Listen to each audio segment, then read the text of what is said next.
Welcome to From the Fishbowl, a podcast brought to you from the land of the Dalroy people, a place where you, the listener, gets unprecedented access to the tales shared by Judy Hannon, MP, the member for Wollondilly, her staff, locals and experts in their field. My name is Ben Benasic, I'm the Chief Advisor for Judy. Today we have Judy. Good morning, everyone. Good morning. And today is a very special episode. We're talking about the Western Sydney Pumped Hydro Project, and I'm joined with Paul Sheridan and Tony McFadden. Welcome, guys. Good morning. Good morning. All right, so... Thanks for having us. Our pleasure. So before we get into, I guess, what the plans of the project is and what ZEN is and what we're looking at, I thought we'd go back a little bit in history, the mine, and talk about Nattai and how this mine, I guess. It's been a really important part of our area, even though there's not many people that live there. Nearly everybody's been touched by what was there previously. So you've got some history for us.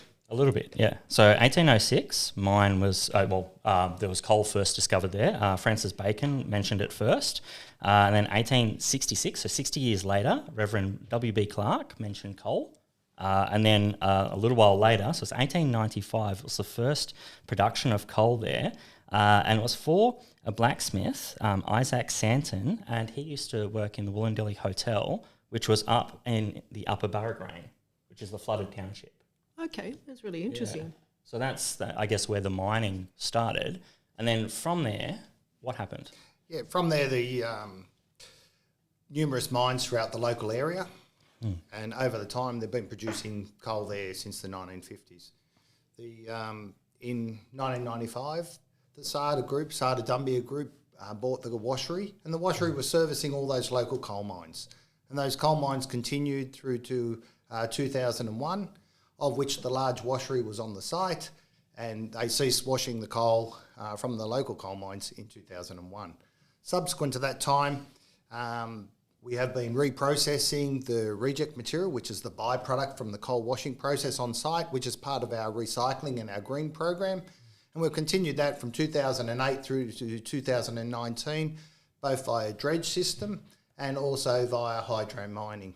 So from that side of things, that was part of our recycling program to reduce the carbon footprint on the site and to improve the natural landfill for the future. Because the site's in a really interesting place. I don't know, I'm presuming that most people understand where Nattai is and where the washery is, but it literally sits right on the edge.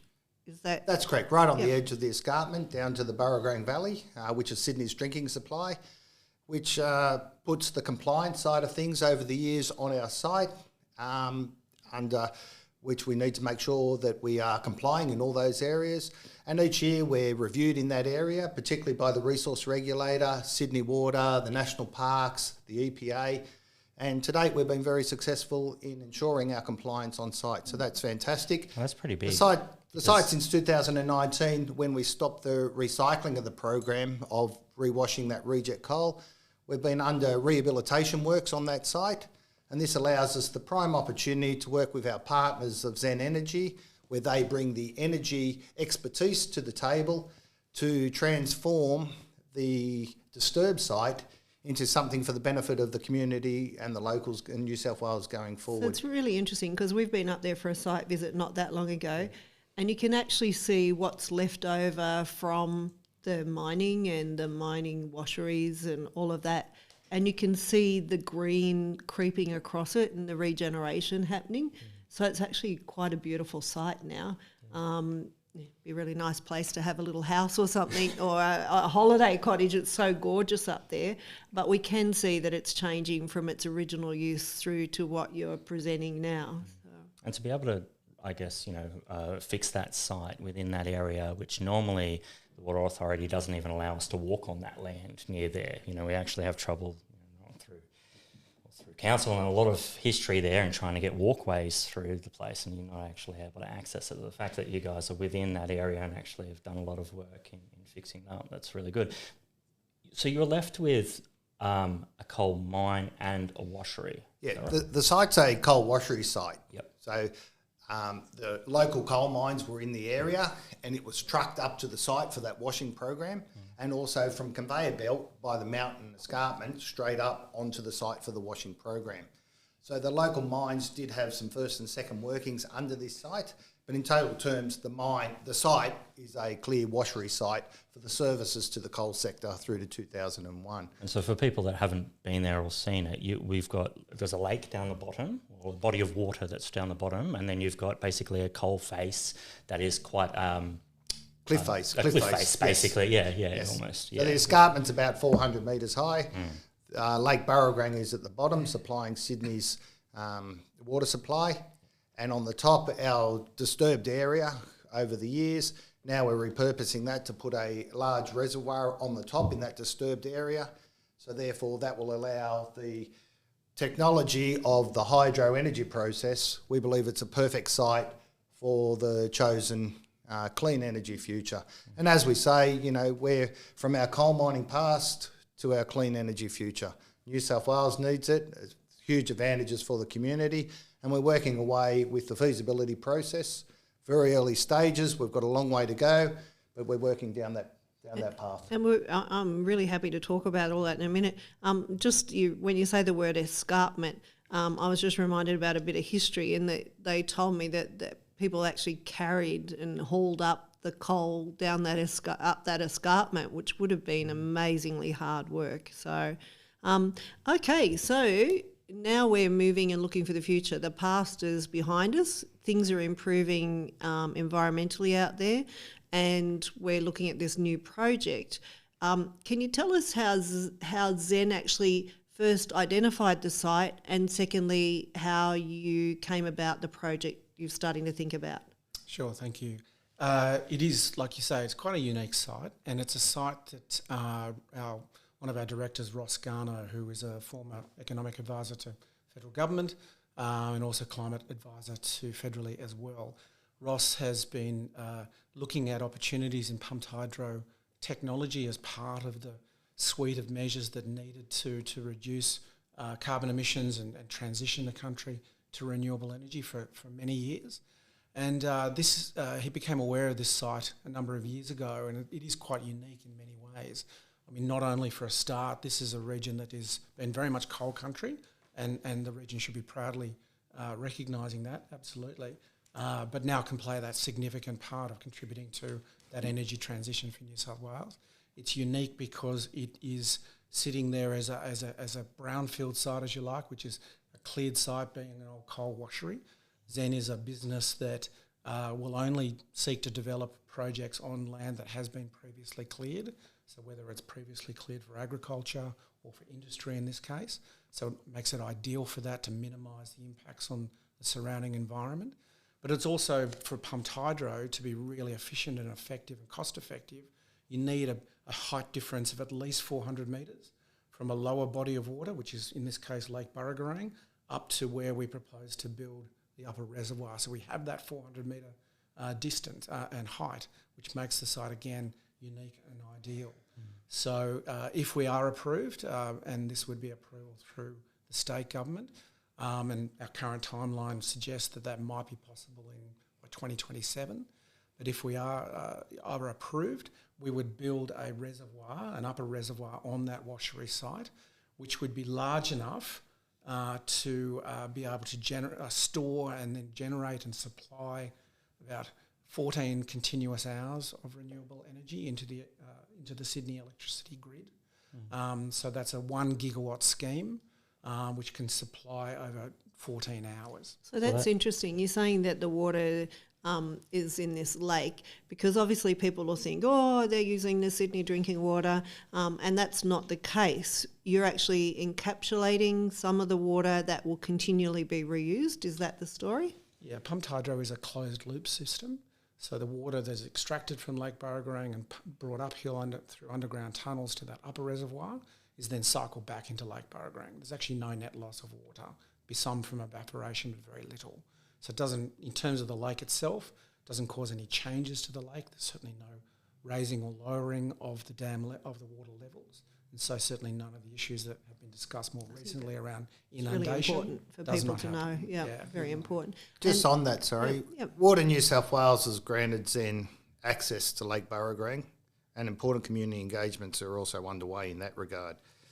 But we've got access to that surrounding area from Water New South Wales and to conduct feasibility studies over the next 18 months to 2 years. So we work through due process, but Water New South Wales has been fully informed of the project and on the journey with Well, us. it just shows the amount of care that's taken with the project, that it's not like, oh, well, we'll get an agreement to do this and we'll go ahead. This process is taking you a long time, and there was a lot of care and attention. And obviously with Sydney drinking water, that's really important. But literally you're just taking a little bit of water off, and then you'll just be regenerating that water. And it's really the drop that's the important part for you, by the sounds. Absolutely. Just on that, there's a couple of key features what makes the pumped hydro so unique for this site, but the site gives clear advantages for the pumped hydro system and the pumped hydro technology. The first one's really that there is a secure and significant water source that already exists through Lake Barragreen. The second point is that the upper reservoir will be contained on already disturbed land, which is very important environmentally. It's close to existing transmission lines, which is a key advantage, and also the geology is known. Based on the information, the geology is stable. So we work through due process over the next couple of years. Perfect site, we believe, at the moment, as we work through that feasibility for the pumped hydro technology, which gives us huge advantages. So I guess the local population will be saying, transmission lines, where are they going? What are we going to see disrupted to get those? What will they expect to see? Well, our plan is to put those transmission lines underground and following road easements along Barragarang Road. So that would be our plan. We certainly don't propose to be constructing above ground transmission through what is surrounding conservation areas. And that's a significant distance for that transition lines, isn't it? It would be there's two potential connection points with the current electricity grid. One is, at the shortest distance is about 18 kilometres. Yeah. So for an 18-kilometre line, just to paint the picture for the community, because I don't think that they quite understand, I guess, the size of this. So Snowy Hydro is a 2 gigawatt system. Is that right? So this would be a 1 gigawatt system, which is half the size of it. So I looked at your website and I saw that you're quoting about 500,000 local homes at 8 hours. Is that right? So that's, if you wanted to know, 60 million pieces of toast, if you wanted to cook 4 million essentially. So it gives you a picture of what you need to do. But it'd only be half that number if my husband cooked them. But that's anyway. right. Yeah. Between 30 million and 60 million pieces of toast. Like my toast light. Yeah. But that's the size of it is huge, and so you've got the lay of the land which justifies it that way, and then that would then pay for the lines to be connected for that 18 kilometres. We would be, in terms of our own investment, I mean, this is all private capital that would be invested to make the project possible. We are conscious of that, underground transmission is significantly more expensive than above ground, but that's what we're factored into the project cost. So that would come off our own investment. So we do that knowingly. So can I go back to some of the questions that I'm liable to be asked? People say, oh, you've got to use electricity to pump the water up. And so what happens? How do you actually get any positive output when you're pumping it up, paying to pump up, and then it just falls down? For ZEN, we are a company that buy and sell electricity, renewable power off the national electricity market. During the day, when prices are lower, that's when we buy solar and wind energy. And we would use that power that we've already bought from solar and wind farms elsewhere in the country. We would use that to pump the water uphill to the upper reservoir. Now, what the pumped hydro project would be an on-demand project. So that would mean when demand peaks, which tends to be early evening or in the weekends or when it's hotter or colder, and power demands are higher, that's when that project would be turned on, and that water would be slowly released from that upper reservoir to underground turbines to send that power into the electricity grid. So what sort of, just to give me an idea, if one was the low time, if somebody paid $1 in low time, what would a high time? Would it be 5 times the amount? Would it be 20 times the amount? I have seen it at the flour mill, actually. They actually run their machines. They sit there and watch computers and turn them on and off according to the power price. But there must be quite a differential in low and high. It can be a huge differential, and it really depends day to day.